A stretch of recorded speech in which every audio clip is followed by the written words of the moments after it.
The stars shone brightly over Nova Esperanza that morning. 5 years of hard work had transformed this distant planet into humanity's most successful colony beyond our solar system. The settlement buzzed with excitement as everyone prepared for the anniversary celebration. Children played in the agricultural domes while their parents set up decorations in the central plaza.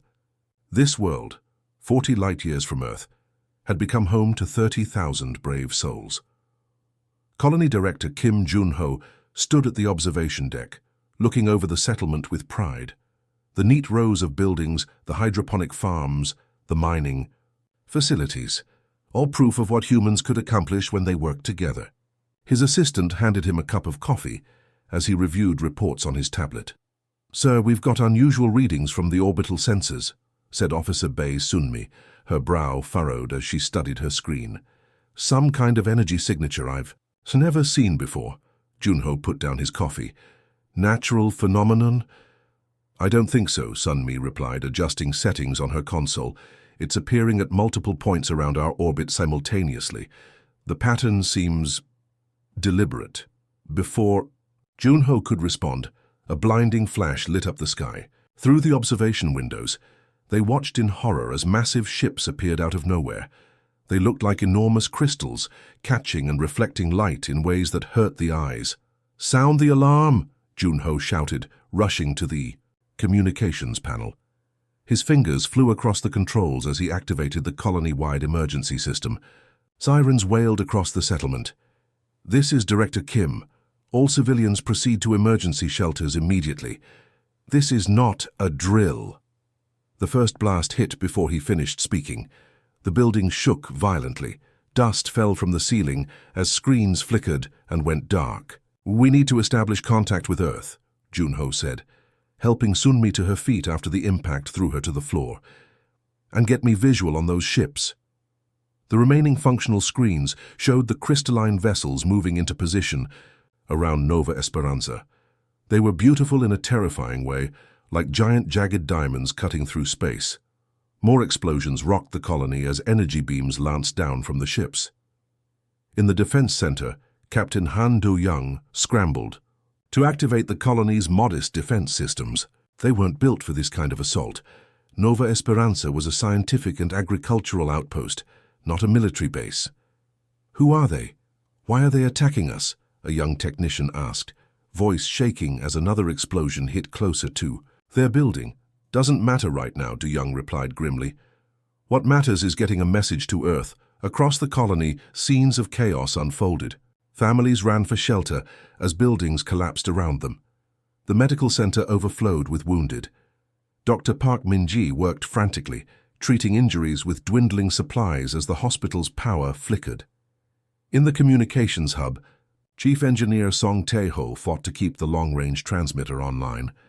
"We need 5 minutes," he shouted over the noise of destruction. "Just 5 minutes to compile the data and send the distress beacon." Director Kim made his way through smoke-filled corridors to reach the communications hub. "What do we know?" "About them?" he asked as he entered. Tae-ho shook his head. "Nothing in our databases matches these ships. They're not responding to any hails on any frequency." On the screens, they watched as one of the crystalline ships descended lower, hovering directly over the colony's main power plant.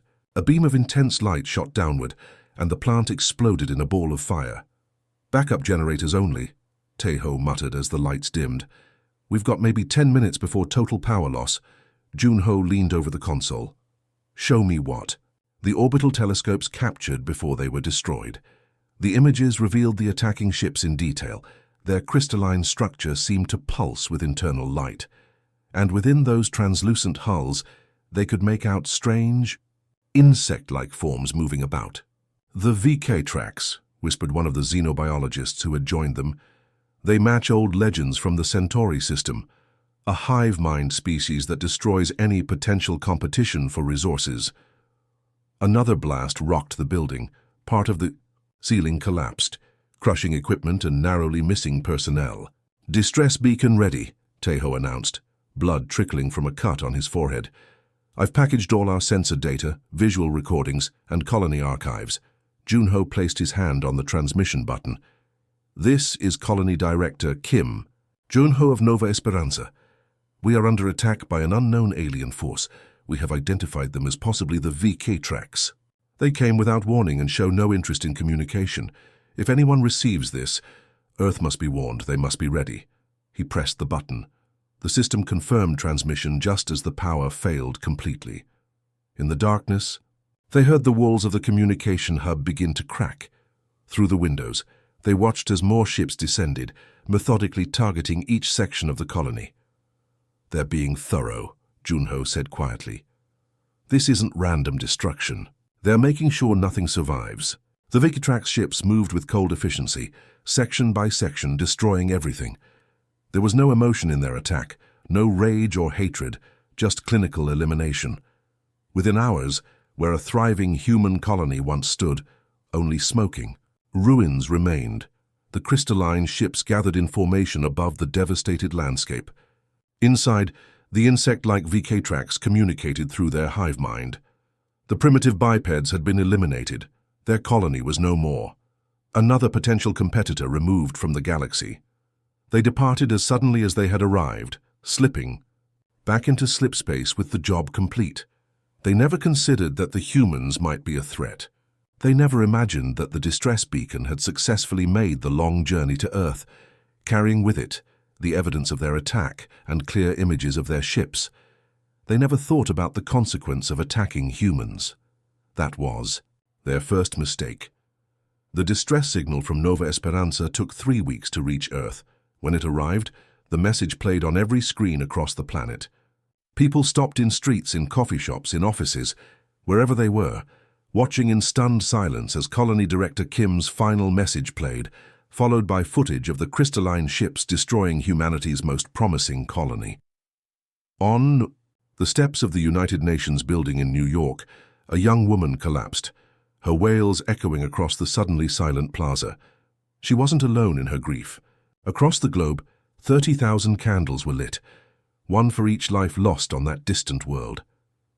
Admiral Park Sung-min stood at his office window overlooking Tokyo Bay, watching as memorial lanterns floated across the water that evening. His phone hadn't stopped ringing since the news broke. As head of Earth's combined space defense forces, the responsibility fell squarely on his shoulders. "Admiral, the Security Council is ready," his aide said quietly from the doorway. Park nodded, straightening his uniform before heading to the conference room. On the screens around the table, the leaders of Earth's military powers waited, faces grim, eyes determined. "Ladies and gentlemen," Park began, "what we witnessed today changes everything. We are not alone in the universe, and we are not safe." The Russian general spoke first. "These aliens, these Vikitrax, they attacked without provocation, without warning. They must be made to pay." "With what?" the Chinese admiral responded sharply. "Our most advanced ships are research vessels with minimal weapons. We have nothing that could stand against what we saw in that footage." Arguments erupted around the virtual table. Old rivalries and suspicions threatened to derail the meeting until Park slammed his hand down. "Enough. While we argue, the enemy that destroyed 30,000 lives is still out there. They could come to Earth next." He paused, letting his words sink in. "We have one advantage they don't expect. They think they've eliminated us as a threat. They have no idea what humans do when backed into a corner." In the following days, something unprecedented happened. Nations that had been enemies for centuries began cooperating. Military secrets were shared. Research facilities that once competed now collaborated. The United Earth Defense Initiative was born out of necessity and fear, but also out of a uniquely human quality, the unwillingness to accept defeat. In underground bunkers beneath the Gobi Desert, engineers worked alongside their American counterparts to design engines capable of the speeds needed to reach the attack site. In Brazilian rainforest compounds, weapons specialists tested new defensive systems. Across Africa, resource extraction was ramped up to provide the raw materials needed. For the coming build-up, Admiral Park moved his headquarters to the newly constructed Orbital Command Station. From here, he could oversee the largest military mobilization in human history. Ships that had once been designed for exploration were being retrofitted for war. But would it be enough? 4 months after the attack, Dr. Lee Hana walked through The security checkpoints at Orbital Command. Dark circles under her eyes spoke of sleepless nights since the attack. Her husband and 2 children had been among the colonists on Nova Esperanza. "Dr. Lee," Admiral Park greeted her with a respectful bow. "Thank you for coming." "I didn't have a choice," she replied, her voice flat. "I need access to your best labs and your best engineers." Park led her to a conference room where top scientists were already gathered. On the wall screens, enhanced images of the VK-Trax ships rotated slowly. "3 months ago, I was a xenobiologist studying microorganisms," Lee said, addressing the room. "Then I lost everything. While going through the footage from Nova Esperanza for the 100th time, I noticed something." She tapped her tablet, and the screen zoomed in on one of the crystalline ships as it fired its weapons. "There, that distortion pattern. It's not random." Her finger traced a ripple effect across the ship's surface. "Their hulls are made of a crystalline structure that vibrates when they use their weapon systems." The room had gone completely silent. Lee continued, "Every crystal has a resonant frequency. Find that frequency, apply enough energy at exactly the right pattern, and the crystal shatters," finished one of the physicists, eyes widening with understanding. "Exactly," Lee nodded. "Their greatest strength could be their greatest weakness. Their ships are essentially giant crystals. If we can find the exact frequency and deliver enough energy, we could shatter them like glass," Park said softly, the first real hope he'd felt in months showing in his eyes. Over the next 2 months, Dr. Lee barely left her laboratory. She drove her team relentlessly, testing frequency after frequency, on crystalline samples synthesized to match what they'd observed. When she finally emerged, the dark circles under her eyes had deepened, but there was fire in her gaze. "We've got it," she announced in Park's office, placing a small device on his desk. "This resonator can be scaled up to weapon size. When activated, near the VK-Trax ships, it will create a cascading failure throughout their crystalline structure." Park picked up the device carefully. "You're certain?" "I watched them kill my children," Lee said simply. "I'm certain." Production facilities around, the world shifted to manufacturing the resonator weapons. Shipyards that had never existed before sprung up in deserts, in Arctic wastelands, even underwater. Anywhere they might escape notice from space. 6 months after the attack on Nova Esperanza, Admiral Park stood in the observation deck of the newly commissioned battleship Retribution. Around it floated 12 more warships, each equipped with Dr. Lee's resonators and crewed by the best Earth had to offer. "They thought we were weak," Park said to his assembled officers. "They thought they could destroy our people and we would do nothing. They thought we posed no threat." He looked out at the fleet, sleek, deadly ships built by a humanity that had put aside its differences in the face of extinction. "Operation Nemesis begins tomorrow," he continued. "We've tracked their signal. We know where they came from, and now we're going to show them exactly how dangerous humans can be when provoked." The officers saluted, determination evident in every face. These weren't just soldiers following orders. They were humanity's answer to an existential threat. They were Earth's retaliation. As the fleet prepared to depart, memorials around the world glowed with 30,000 lights. But now, alongside grief, there was something else burning in human hearts: hope, and the unshakable human resolve to survive. The human fleet moved silently through the darkness of deep space. 13 warships, their black hulls absorbing rather than reflecting light, approached the coordinates where the attack on Nova Esperanza had originated. On the bridge of the flagship Retribution, Captain Choi Tae-woo stood with his hands clasped behind his back, watching the stars through the main viewport.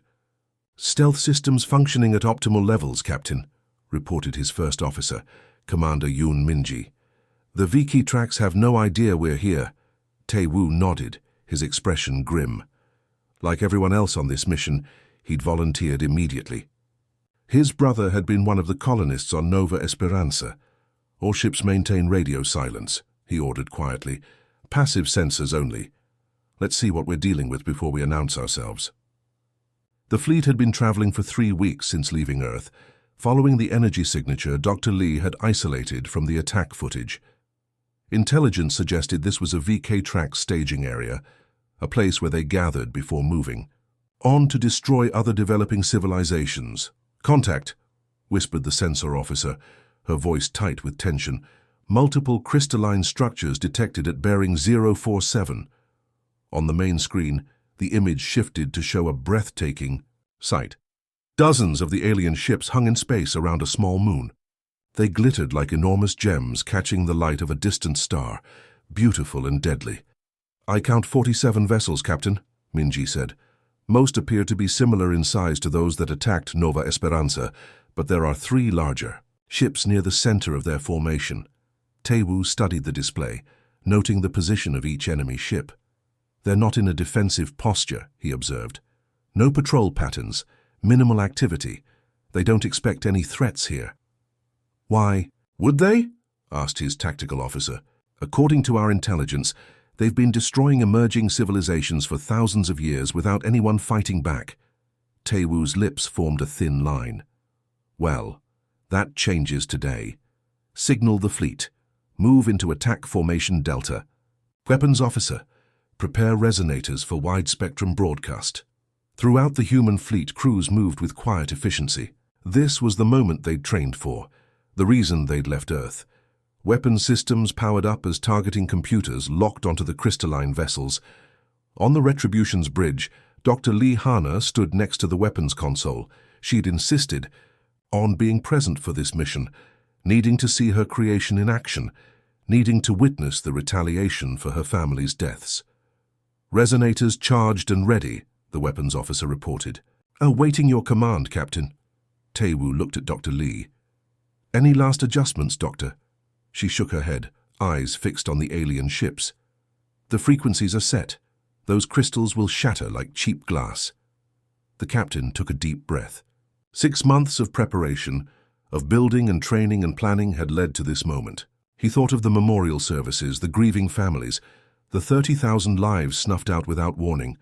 "All ships, this is Captain Choi," he said, his voice carrying to every vessel in the human fleet. "Remember Nova Esperanza. Fire. Resonators." There was no dramatic light show, no explosive projectiles, just invisible waves of precisely calibrated energy pulsing outward from the human ships. For 3 seconds, nothing happened. Then, like a pane of glass struck by a hammer, the nearest VK-Trax ship developed a crack along its crystalline hull. The crack spread rapidly, branching into hundreds of fracture lines. Suddenly, with an explosion of light and debris, the massive ship shattered completely. "It works," Dr. Lee whispered, watching as the same process began on a second ship, then a third. "It actually works." Throughout the VK-Trax fleet, panic erupted.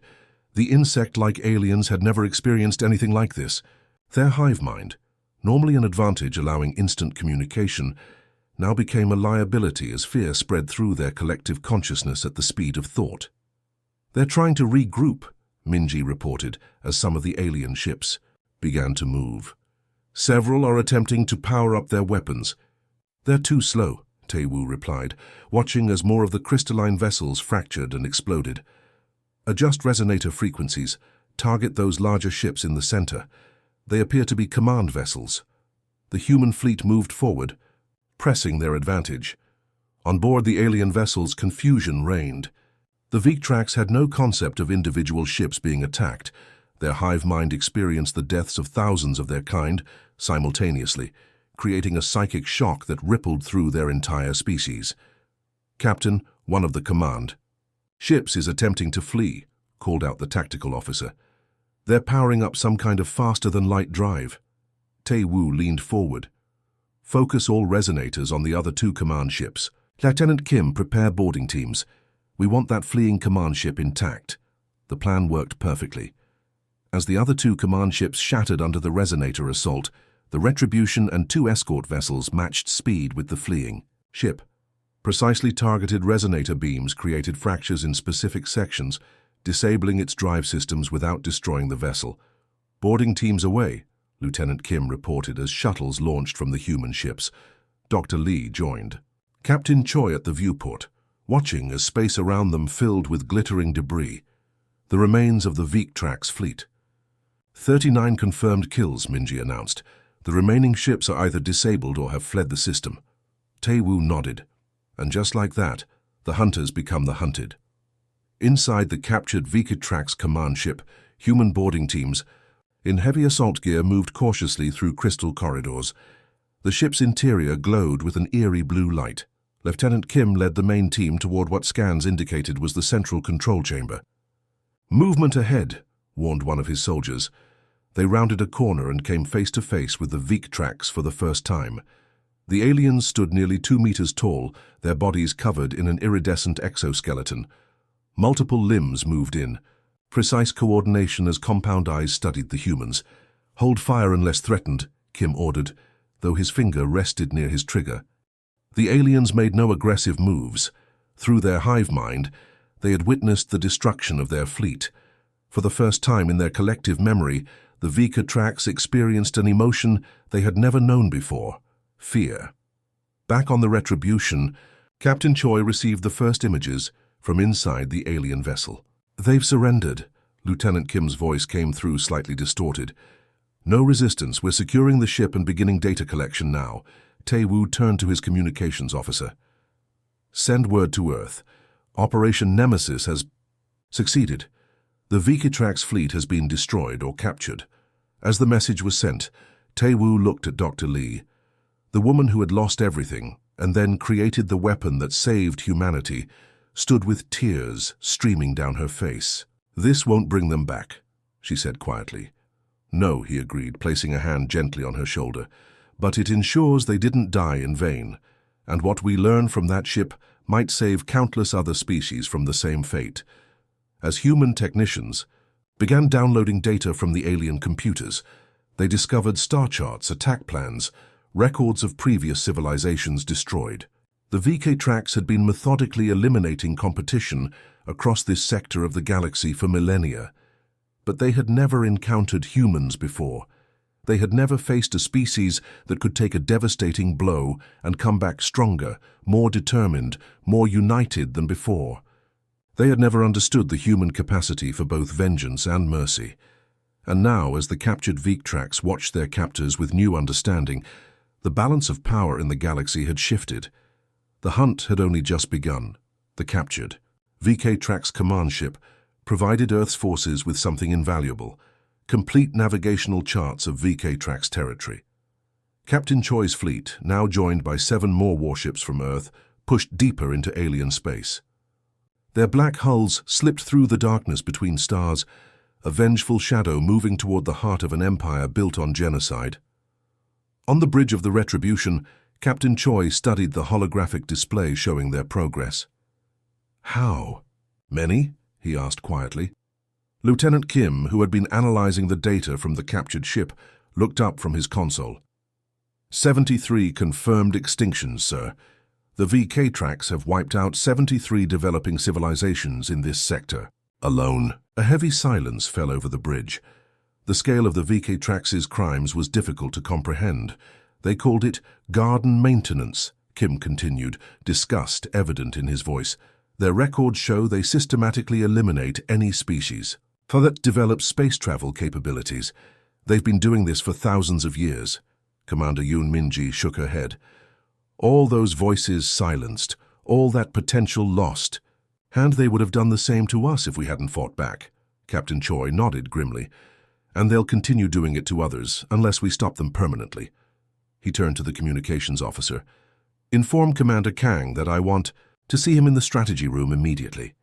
Commander Kang Ji-hoo had been hand-picked for this mission, a former Special Forces operative with 15 years of experience in the most dangerous environments Earth had to offer. He now led the strike team that would determine the fate of the Vikatrax civilization. "Our target is here," Captain Choi said, zooming the holographic display to show a massive crystalline structure orbiting a blue-white star. Crystallis Prime, the central hive world of the Vikatrax. According to our intelligence, this is where their hive queen resides, the central node of their collective consciousness. Kang studied the rotating image. The Vikatrax homeworld wasn't a planet, but an enormous artificial structure, a city-sized crystal spinning slowly in space, catching the light of its star and breaking it into dazzling patterns. "It's beautiful," one of the officers whispered. "So is a tiger," Kang replied. "Doesn't make it any less deadly." The plan they developed was bold but necessary. While the main fleet engaged the VK Track's defensive forces, Commander Kang would lead a small team in a stealth shuttle to infiltrate the heart of Crystallis Prime. Their mission: plant resonator devices throughout the structure and capture the Hive Queen. "We could just destroy it," suggested one of the admirals during the final briefing. "One concentrated resonator blast at full power would shatter the entire structure." Captain Choi shook his head. "That would make us no better than them. We're not here to commit genocide. We're here to end a threat and establish a new order." 2 days later, as the human fleet emerged from stealth to engage the surprised VK Track's defenders, Commander Kang's team slipped away in a shuttle specifically designed to be invisible against the crystalline background of the Hive world. "Approaching entry point," whispered the pilot as they glided toward a maintenance access on the underside of the massive structure. No signs of detection. Inside the shuttle, Kang's team of 8 specialists made final checks on their equipment. Each carried multiple resonator devices calibrated by Dr. Lee herself, designed to be planted at strategic points throughout the Hive. "Remember," Kang said as they prepared to dock, "minimal casualties. We're here to capture, not slaughter." The interior of Crystallis Prime was unlike anything humans had ever seen. Vast chambers of living crystal stretched in every direction, with VK tracks moving through transparent tunnels, like insects in a complex hive. The architecture had no straight lines. Everything curved and flowed organically, creating spaces that seemed to breathe. Kang's team moved silently through maintenance passages, avoiding contact where possible. When confrontations couldn't be avoided, they used non-lethal sonic weapons that temporarily disrupted the VK Trax's connection to their hive mind. "This place is a city and a ship and a living organism all at once," whispered Lieutenant Bay, the team's xenobiologist, as they planted the 4th resonator device. "The crystalline structure actually grows and responds to the needs of the collective." "Save the scientific observations for after the mission," Kang replied, checking his tactical display. "We've got 4 more devices to plant, and then we head for the central chamber." Outside in space, the battle raged between Earth's fleet and the Victrax defenders. The aliens had adapted somewhat to the resonator weapons, adjusting their crystalline hulls to better absorb the frequencies. But humanity had anticipated this and brought new variations. The fight was fierce, but one-sided. The Victrax, for all their technological advancement, had never needed to develop true warfare tactics. They had always been the unopposed predators of the galaxy. Deep within Crystallis Prime, Kang's team reached the central nexus, a vast spherical chamber where all the crystal passages converged. In the center, suspended in a column of light, floated the Hive Queen. She was both like and unlike the other VK Trax they had encountered, larger, more luminescent, with a cranial structure that pulsed with bioluminescent light. Around her, hundreds of attendant VK Trax moved in perfect synchronization, their movements resembling an elaborate dance. "Hold position," Kang ordered, as his team set up the final resonator device. "Let's see if they notice us before we make our move." They didn't have to wait long. The Queen's massive compound eyes suddenly shifted, focusing directly on their position. The attendants froze in place. "You have entered the heart of the hive," a voice echoed in their minds, not heard but felt, like thoughts that weren't there. "Unquosi, you are the prey species that fights back. Interesting. Futile but interesting." Kang stepped forward, resonator detonator in hand. "We're not prey, and this isn't futile. Look outside. Your defense fleet is being decimated. We have planted devices throughout your world that can shatter it like glass. Your time of hunting other species is over." The Queen's inner light pulsed faster. "We have eliminated threats for millennia. It is our purpose. The strong survive, the weak perish." "Then, by your own logic, you should perish now," Kang replied. "Because today we are stronger." To demonstrate, he activated a single resonator device in an uninhabited section of the hive. The distant sound of crystal shattering echoed through the chamber, and the Queen physically recoiled, as part of the collective mind was suddenly severed. "You could destroy us all," the Queen acknowledged, her mental voice now tinged with an emotion no VK tracks had evolved to handle: fear. "We could," Kang agreed. "But unlike you, we see value in diversity. We offer a choice that you never gave to those 73 civilizations you wiped out: adapt or face extinction." The Queen's massive form hovered silently for long moments, the light within her pulsing in complex patterns as the implications rippled through the hive mind. Around her the attendants began to move again, but differently, less synchronized, more individual. "What are your terms?" the mental voice finally asked. Kang allowed himself a small smile. Humanity had come seeking justice, but would leave, offering something the VK tracks had never considered: mercy coupled with firm boundaries. "You will cease all aggression against developing species," he stated clearly.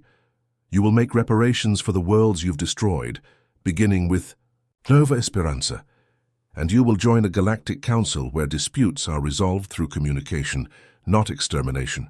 "And if we refuse?" the Queen asked, though her mental voice suggested she already knew the answer. Kang held up the detonator. "Then I press this button, and the most efficient predators in this sector of the galaxy will join the list of extinct species, your choice." The Queen's inner light dimmed, then stabilized. Throughout Crystallis Prime, a new thought pattern emerged, the first time in their history that the Victrax Collective had ever considered coexistence rather than competition. "We will adapt," the Queen finally responded, as Kang's team escorted the Queen to their shuttle, the first diplomatic prisoner in an interstellar conflict. He couldn't help but reflect on the irony. The Victrax had annihilated humanity's colony because they saw humans as weak, as prey to be eliminated before they could become competition. That one misjudgment had not only led to their defeat, but was now forcing their entire species to evolve beyond their most fundamental instincts. Perhaps, Kang thought, that was the greatest revenge of all, not destruction, but transformation. The space station Concordia hung in orbit above what once was Nova Esperanza, its gleaming hull catching the light of the distant sun. Built in record time, the station served both as a memorial and as neutral ground for the most important diplomatic meeting in human history. 1 year had passed since the Victrax had destroyed humanity's most promising colony. 1 year since 30,000 lives were snuffed out. 1 year since humanity learned they were not alone in the galaxy and that the stars held predators. Inside the station's grand conference chamber, Admiral Park Sung-min adjusted his formal uniform one last time. Through the viewport he could see the shuttles approaching, sleek human vessels alongside the crystalline transport of the Victrax delegation. "Are you ready for this, Admiral?" asked Dr. Lee Hana, who stood beside him. The past year had changed her. The grief was still there in her eyes, but it was joined now by something else: purpose. "As ready as anyone can be to negotiate with a species that tried to exterminate us," Park replied, his voice low. "But this is what separates us from them. This moment right here." The human delegation consisted of representatives from every nation on Earth, a showing of unity that would have been unthinkable before the attack. Old enemies sat side by side. Former adversaries worked together. The Victrax had inadvertently accomplished what centuries of human diplomacy could not. When the chamber doors slid open, a hush fell over the room. The Victrax entered, led by the Hive Queen herself. She moved with an eerie grace, her iridescent exoskeleton catching the light. Behind her came 7 attendants, each representing a different function of their society. Unlike a year ago, they moved with subtle differences from one another, the first visible signs that the hive mind was evolving, developing individual characteristics where none had existed before. "Welcome to Concordia Station," Admiral Park said, stepping forward. There was no warmth in his voice, but there was dignity and formality. "Please be seated." The Victrax Queen tilted her massive head, compound eyes reflecting the humans around her. "We come as agreed," she responded, her words translated by the devices human scientists had developed to convert her telepathic projections into spoken language. To discuss the terms of coexistence, the word seemed to cause her physical discomfort. For a species that had evolved with only one imperative, eliminate competition, the concept of living alongside other intelligent life was revolutionary and difficult. "Before we begin," Park said, "I want you to see something." The lights dimmed, and in the center of the room, a holographic display activated. It showed images of Nova Esperanza before the attack. Children playing in gardens under the domes, scientists working in laboratories, farmers tending crops in hydroponic bays. It showed a community thriving on a distant world, full of hope and possibility. "This is what you destroyed," Park said simply. "Not threats, not competitors, people." The Queen's inner light pulsed rapidly. "We had no concept of people, as you understand it, only resources and those who might claim them." Captain Choi Tae-woo, now promoted to fleet commander, leaned forward. "And now? Now we understand that there are alternatives to elimination." The Queen's mental voice seemed hesitant, as if exploring unfamiliar territory. "Your species has taught us this." "Not by choice," Dr. Lee said sharply. "No," the Queen acknowledged, "but the lesson remains." Admiral Park activated the table displays, bringing up the formal treaty document that had been months in preparation. "These are our terms. They are non-negotiable." The first article demanded the immediate cessation of all VK-Trax aggression against developing species throughout the galaxy. The second required comprehensive reparations, beginning with the rebuilding of Nova Esperanza. The third established the Galactic Council, with representatives from Earth, the VK-Trax, and eventually other spacefaring civilizations they might encounter. "In return," Park continued, "humanity will share certain technologies with your species, specifically those that might help your collective consciousness evolve beyond its destructive instincts. Our scientists believe your hive mind can be enhanced, not diminished, by greater individuality." The Queen's attendants moved restlessly, their limbs clicking against the crystalline growths they had formed on their side of the conference table. One stepped forward, the first time any VK-Trax other than the Queen had addressed humans directly. "Some among us resist these changes," the attendant said, its mental voice distinctly different from the Queen's, higher, faster. "They believe our way has ensured our survival for millennia. And yet here you are," Captain Choi responded, "negotiating with prey that fought back. Your way led you to the brink of extinction. Ours offers you a future." The negotiations continued, for hours, focusing on implementation details and verification protocols. Human diplomats who had spent careers brokering peace between nations now found themselves establishing the framework for peace between worlds. Outside the conference room, work had already begun on Nova Esperanza 2. Construction ships moved through space, laying the foundations for a new colony, one that would be protected by Earth's most advanced defense systems. The VK-Trax, as part of their reparations, had provided detailed maps of every spacefaring civilization they had encountered, along with knowledge of technologies humans had yet to discover. As the formal signing ceremony concluded, Admiral Park looked out at the viewports where the ruined planet still turned below. "One more thing," he said. "As a gesture of good faith, we want you to participate in building the memorial." The Queen's inner light flickered in what humans now recognized as confusion. "Memorial?" "A monument," Dr. Lee explained, "to remember those who died and to mark this new beginning." In the months that followed, word spread throughout the galaxy about the species from the small blue planet. Various civilizations that had hidden from the VK-Trax for generations cautiously made contact with humanity. Some came seeking protection, others offering alliance, a few simply curious about the beings who had done what none thought possible, tamed the galaxy's apex predators. 1 year later, as the first colonists prepared to land on Nova Esperanza, a dedication ceremony was held for the memorial. It stood in the center of what would become the colony's main plaza, a towering sculpture of crystal and steel, materials from both worlds intertwined. At its base, 30,000 lights glowed softly, one for each life lost.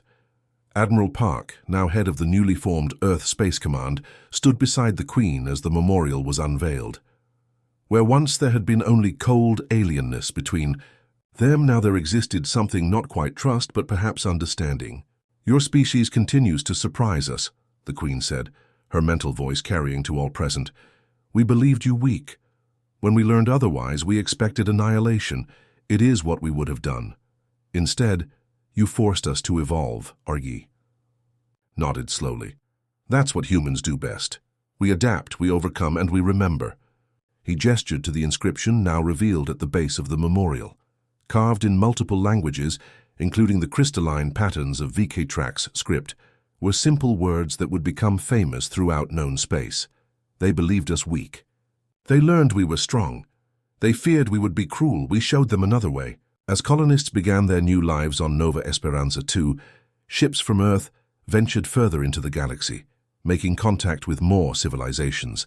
The Galactic Council grew, with humanity often serving as mediator between species with ancient grievances. The universe humans discovered was full of wonders and terrors alike, but news traveled fast among the stars. Attacking a human colony was a mistake no intelligent species would make twice. Not because humans were the most powerful or the most advanced, but because they possessed something rare in the cosmos. The capacity to turn enemies into allies, to answer destruction with creation, and to find strength not just in victory, but in mercy. That was humanity's true retaliation, and it would reshape the stars.